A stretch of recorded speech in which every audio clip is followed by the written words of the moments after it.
Hey guys, Magma here, and today we're back with a brand new video, and a Game of Thrones video. Now, I'm going to be talking about Game of Thrones Season 7, Episode 1, and my thoughts on Game of Thrones as a whole is that Seasons 1 through 4 are incredible. Season 5, though, was a bit of a disappointment. It was still enjoyable, it's just that they wasted some plot lines of the whole Master Dornish plot, and the Sand Snakes were really just disappointing as a whole. But it was still enjoyable, and Season 6 definitely ramped it up a bit with the whole Battle of the Bastards episode. But, overall, I feel like ever since they went off book, they haven't been as great when, like, George R. R. Martin has been involved with the storyline, and they've been basing it off the books, because they've gone off book right now, because George R. R. Martin is slow writing the books. But here we are, Season 7, Episode 1, and my thoughts, just to begin with, is it's okay. It's meant to be a building up episode for the entire season, but there were some moments I liked, some I just I don't hate any moments in this apart from one. It's just kind of so that's my entire thoughts on that situation. But yeah, we're gonna get up to all these characters, and first I want to talk about Arya Stark mass murdering all the Freys. Oh my god, was that totally badass, like Jesus. So at first I saw Walder Frey and I thought this might be like a flashback straight after the Red Wedding.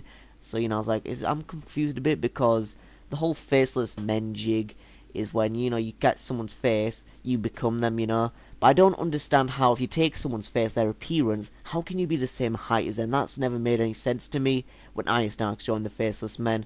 Because Arya is pretty small, so when you, she's taking the appearance of Walder Frey, how is she exactly the same height as Walder Frey? I don't know, maybe it has something to do with magic and all that. But pretty much she's there, being, pretending to be Walder Frey, and she's like, we'll drink to all those dead Starks in the Red Wedding, and it gets the finest wine, but it's actually poison. And I really love Arya doing this crazy stuff, It's awesome seeing Arya just assassinate a bunch of people, because remember, the North never forgets. And I wanted Arya to say something like that, and be like, the North never forgets, motherfuckers. Something on the lines of that, because that would be really cool. But in last season, I was happy that when Arya, definitely killed Walder Frey. That was an epic moment where, she just got all that, the guts of, like, Walder Frey's, I believe, like, family members, and he ate that like it was pie, and then, she slit her throat, and then, slit his throat, and then, took his appearance. So that was awesome, seeing all the Freys there being slaughtered. I do like my mass murdering scenes. But anyway, after that, we do see Arya talking to Ed Sheeran. Oh my god, Ed Sheeran's in this episode? What the hell? Now, Game of Thrones has had many celebrity cameos in the past, although they've mostly been background characters. Like, I think Coldplay was maybe in the Season 3 Reigns of Castamere episode during the Red Wedding. I think they might have been in there. But overall, Game of Thrones has really strayed away from the whole celebrity cameos. But here, Ed Sheeran wants to be in Game of Thrones, and he's a Lannister guardsman, and, I guess, before the Lannister soldiers have always been portrayed as douchebags, but since Ed Sheeran's here, they've, been portrayed as really cool dudes to hang out with, and Arya's there. She'd probably, be like, yeah, I'm probably going to kill all these Lannister soldiers. But then when she's talking to them, they have family back at home, they just want to go back home, they have lives, all this stuff, which I guess was good to see, but, a feeling I have is that they only did this because Ed Sheeran, they wanted Ed Sheeran to look like a good guy. Like, what did they have Ed Sheeran do? They, made him sing, they made him eat, they made him speak 2 lines of dialogue, and that's it, he was out. So I'm really wondering, what was the point of having Ed Sheeran in here apart from celebrity cameo? Awesome, right? No, it's not awesome. So that was kind of putting me off. They're around that campfire, and they were just talking about their lives, which I guess, is cool, since they're doing about how, we're just soldiers, we're away on our war, we have lives, we're just dudes, fighting these other people's wars, which I guess is the whole point of Game of Thrones, is it's about the politics, and, you have all these people fighting over the throne, and who to be, ruling all the 7 kingdoms, but then you have this, greater looming threat of the White Walkers coming in, which I do find more interesting, is all about the politics in the whole Game of Thrones element than the White Walkers coming in at the end. So I do like that element. But anyway, getting off topic, Ed Sheeran was in this episode. That was probably the scene I disliked the most. But whatever. Arya ends it out with saying that she's going to kill the Queen in King's Landing, and of course they all laugh because it's like, this is the most ridiculous shit I've ever heard. But anyway, speaking of shit, Sam collects some literal shit from all the maesters, which I'm just like, oh, poor Sam, you know what I mean? You want to be a maester in training, but all you're doing is collecting the shit and cleaning all these old people's asses and all that, and getting their shit. And it's like a montage of it where we see him getting disgusted by this. Which, of course, if you know me, I'm not the biggest fan of Sam. I feel like he's just, like, for the rest of the seasons, he's really not been doing anything. But last season, they really used Sam really well when we saw his, like, father and all that. That had, like, some genuine great scenes in there. Although, seasons before last season, he was just kind of useless. He was just sitting around. He just wasn't doing anything. There was, like, this one scene where he had a piggy fuck with Gilly, which I thought was weird. But anyway, here, hopefully Sam, of course, improves in character development and actually does some stuff. And here we see that he's looking at the library section, looking at these books. Because the reason he's come here is to learn more about the White Walkers, because winter is coming, lads. And pretty much what happens is he talks to another dude, speaking about all these White Walkers. He believes him, but then of course he's like, you cannot read those books. But he steals his keys, gets to the books, steals them. Honestly, I don't know why these books are so, like, off the limit. Only maesters can have them. I'm not really sure why. They just seem like normal books about the history of Dragonglass and all that. But pretty much, here we are. He's talking about these White Walkers. He's reading this book, and then he finds out that there's Dragonglass in Stannis Baratheon's castle in like the basement or whatever. And he finds this as a surprise, which I'm pretty sure Stannis mentioned this to him when he was talking to him last season. But that could be just confusion from my part. But anyway, pretty much he sends a letter to Jon about this, about there being Dragonglass, because Dragonglass is important, as that can, kill White Walkers. Sam actually used, I believe, Dragonglass in Season 3. I believe it's Season 3 where he killed a White Walker, which was a cool moment for him, I guess, but, wasn't that badass, like when Jon Snow killed a goddamn White Walker with his sword and it shattered. That was really awesome. But anyway, yeah, next one coming up is going to be Cersei, and now she's gathering allies because she's practically like alone in this whole war. And Jaime even says that she owns 3 kingdoms at the best. And Jaime just wants to talk about this on Tommen. He's like, I ain't got no time for this. I have a guy painting, this entire map of Westeros and all these 7 kingdoms and all that on the floor. Which, like, first of all, it's not even done yet. And she's just walking all over it. Like, come on, at least wait when it's finished. You're getting all your shoes on there, that dirt. Like, just wait until it's finished. But anyway, she's talking about how, yes, I'm going to need some allies. So then Euron Greyjoy comes in with all his boats, of course. We know that whole boat nonsense he was talking about. He's like, yes, I'm going to get some boats. And I'm going to, blah, blah, blah. I'm going to get the queen, all of her dragons, blah, blah, blah. All that, usual talk he did last season. And pretty much an awesome scene is where Euron Greyjoy is talking to Cersei. And then he's like walks forward a bit, and then the fucking mountain comes up. He's just like, Jesus, that was really intimidating. I really loved that. But that's just a small thing. So Euron, he's just been shut down by Cersei, because Euron does say all this crazy shit about how, I want to marry you. I got all these ships. You don't really have any of that. So he wants to marry Cersei for, of course, his own benefit, and, they have a benefit. But they're like, yeah, I'm not going to marry you. Are you crazy? You have not been, loyal to other people you've worked with, because he killed his own brother and all of that.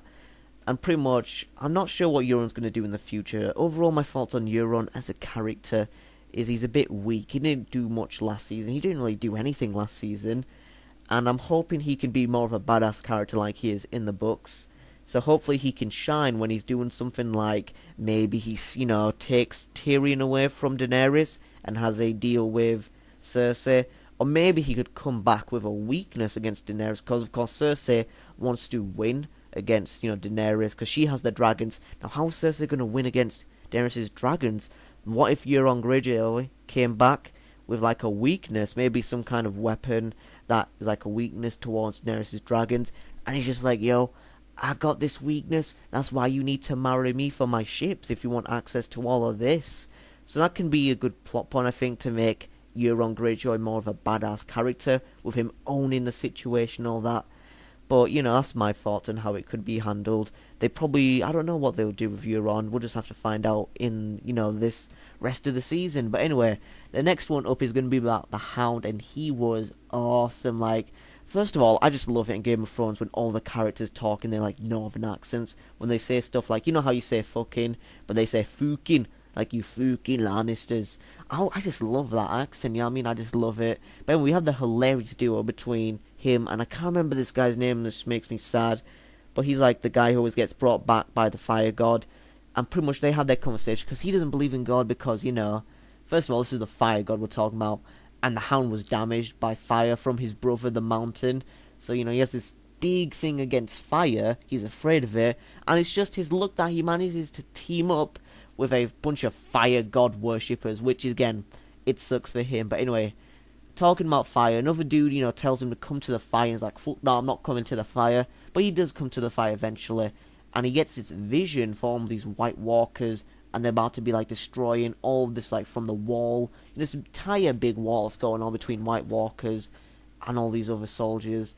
So, of course, is the Mount, the Hound, why did I say the Mountain? Is the Hound going to be maybe a fire worshipper in the future? Believing this fire god since he saw this vision? I don't know. Then we did see, two dead people, a mother and a daughter. And I think that the Hound knew them, from what I remember in dialogue, because afterwards he buries them, which shows that he does have a heart, and he feels sorry for all the crimes he's committed, so maybe it has something to do with that with him, maybe, with something with his past, but he buries him, and someone from the fire worshipping gang helps him bury them too. But anyway, I felt like, overall the stuff in this episode, the whole Aya stuff, well, in the beginning with Aya, and the Hound was definitely the best part of this episode. We did see, John trying to lead his entire, all these people who respect him and all that, which the Starks have always had trouble with leadership.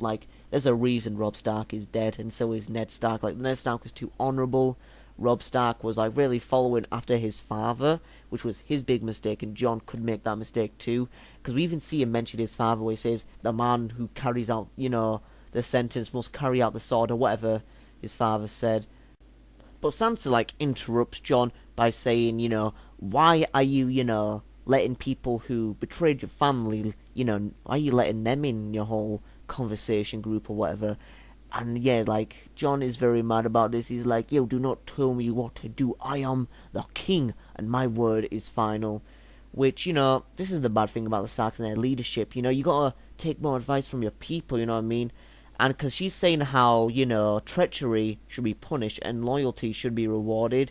And of course, Jon Snow does quote his father and all that, talking about how he wants to be king. And we have some sibling rivalry between Sansa and Jon. And even Sansa mentions how he's becoming more like Joffrey, which was damn, what a burn with, Jon. But, of course, that gets solved when Jon's like, you really think I'm like Joffrey? And then, Sansa wants to stop Jon from crying like a baby. She's like, of course you're not like, Joffrey, and yada yada yada, and spends the next 5 minutes being like, you are a great king, which Jon has the potential of being a great king, but I think he's gonna fail, Robb did, and so did Ned did, when he was dealing with all the whole politics of King's Landing. I think Jon's not going to do very well when he's dealing with this world that he has to lead and he has to fight against the White Walkers, because before Jon Snow died, what happened is that he had problem with communicating with people. That's why he was betrayed. So I believe something similar to that's going to happen with Jon Snow. But anyway, I want to talk about that awesome little girl that was standing up saying, I can fight, we'll train everyone. She was in last season, and she was, had some really cool moments there. She's pretty badass. Not much to say apart from that. But anyway, she gets a letter from Cersei, which is again initiating this entire war between Cersei, Daenerys, and Jon. So, some cool stuff there setting up. Again, this is a build-up episode, so we're not getting much. But Peter Baelish also comes and talks to Sansa, and is like, yo, why are you not happy here? And, what do you want that you already do not have? And of course, Sansa wants nothing to do with, Peter Baelish, Littlefinger, because Peter Baelish is practically a bit of a paedophile, because he had a big thing for, Catelyn Stark? But of course, Catelyn's dead, so now the next best thing is Sansa Stark. But, of course, they need Peter because of his armies. But I believe that, Jon and Sansa are getting a little tired of Peter, because we see in the next episode preview that, Jon Snow strangles, Peter Baelish, which I can't see what happens with that. But anyway, all that Jon Snow stuff we've dealt with, because it's all build-up, really. And next up we have Bran has some visions and, gets to the Night Watch and Ed is in charge, which is cool, and we'll see some stuff that's going to happen over there. So we know that the White Walkers are, of course, going to be a big, big trouble throughout the entire, last seasons of Game of Thrones, which, of course, everybody needs to be prepared for the White Walkers, because winter is coming, but everybody's paying attention to this whole battle between, Jon, Daenerys, and Cersei, which of course is going to be a pretty big battle. And I cannot wait for that episode. Hopefully this is like as badass as like the Battle of Bastards episode. So I'm guessing episode 9 this season is going to be pretty damn wild, because episode 9 is always like the dreaded episode where something happens. Like season 1, I believe that's when, Ned Stark died, and season 2 was the whole battle at the Blackwater, and season 3 was, of course, the Red Wedding. So episode 9, something always happens, so I'm pretty excited to see what happens in this season. But anyway, the episode ends off with like seeing Jorah's hand with a whole, grayscale condition he has, saying, "Is the queen here yet?" And of course, like, Sam is just like, "Oh, I don't know," because he doesn't know what he's talking about. And George's just waiting there because he's wanting, help for his entire condition from the Maesters, seeing what they can learn and know from him. And pretty much then we end off with Daenerys coming to Stannis Baratheon's castle. That epic score plays. Daenerys is there with Tyrion, of course, two of the Greyjoys, and he's just there, being like, "Oh my god, I'm gonna be like the queen of all this. I'm gonna be contender for the throne." And she's getting pretty excited, I can tell. And then she's like, goes up to the throne room. She goes up to like the whole planning room. Of course, we do know that it's dragon scale, beneath here. But pretty much, she goes into like the planning room and is like, "Are we ready to begin or whatnot?" And that's where the episode ends. So next episode, I believe we're gonna get more of Daenerys, as she was only at the end of this episode. But anyway, my overall score for this episode will probably be a 7 out of 10. It's decent. There are some really good moments with like the Hound and the beginning with Arya's mass murder of the phrase. But overall, this is a build-up episode, so there's not much here to like talk about, not much to get excited about. But of course, after the build-up plot lines, of course, Sam's stuff was entertaining, but we're gonna have to see where his character goes in the future. But that's been the end of this video, so if you guys enjoyed, make sure you leave a like and share, and if you come across the channel for the first time, why not subscribe, as I'll be making more Game of Thrones video in the future, if you of course like this type of content on my channel, as I like to branch out and do more things. But anyway, that has been Magma Infinity signing out. Peace.